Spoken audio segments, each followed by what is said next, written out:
每一日我哋都會同好多人講嘢，但其實每一日我哋都有唔少時間咧，同我哋自己咧內心對話。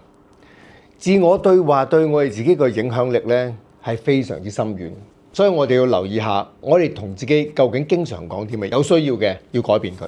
例如，當我哋自己覺得自己有啲時間略過不足嘅時間，你要試下同自己講，我係值得擁有，同埋我會做得好嘅。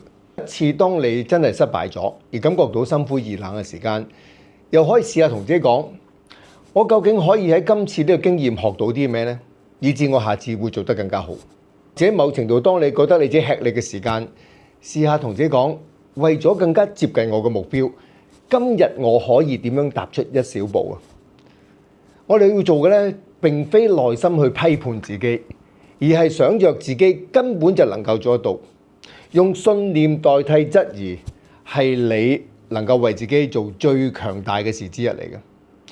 請小心自我對話，完善佢，令到自己更加好。